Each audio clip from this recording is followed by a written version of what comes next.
Russia's Ukraine invasion becomes a key issue in the presidential race in France. Russia's invasion of Ukraine has shifted the debate in the French presidential race, shining a spotlight on the candidate's stances toward President Vladimir V. Putin.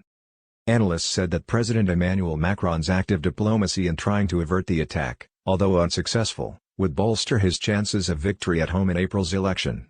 Mr. Macron, who has not announced a re-election bid, has used the crisis to avoid the day-to-day domestic political fight in France and present himself as the leader of Europe, engaging in extensive discussions with President Biden, Mr. Putin and President Volodymyr Zelensky of Ukraine.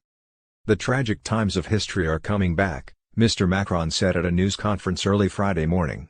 The war in Ukraine, he added, shows that Europe has no other choice but to become powerful. Mr. Macron's chance of victory has risen to 70%. Up from 65% before the Ukraine crisis, according to a study published by the Eurasia Group on Friday. The organization didn't detail its methodology, but predicted the conflict would freeze the campaign or tip it in Mr. Macron's favor.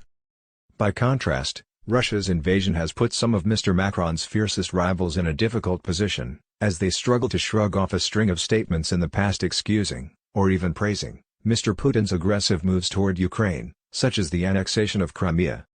In past interviews and writings, Éric Zemmour, a far-right candidate, has said he was dreaming of a French Putin and argued that Ukraine did not exist because it was the cradle of Russian civilization, echoing arguments made by Mr. Putin. Marine Le Pen, another far-right contender, has never hidden her admiration for Mr. Putin, meeting him in the Kremlin in 2017 before the last presidential election that year. But the war in Ukraine forced both candidates to make about-faces. After stating his skepticism about an invasion and blaming the propaganda of the U.S., Mr. Zemmour on Thursday condemned the attack wholeheartedly.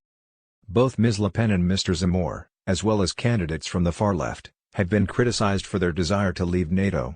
The center-right party Les Républicains has been embroiled in controversy after its former leader and Prime Minister François Fillon, who recently entered the board of a Russian petrochemical giant run by close allies of Mr. Putin, blamed the West on Wednesday for not taking into account Russia's requests regarding NATO expansion.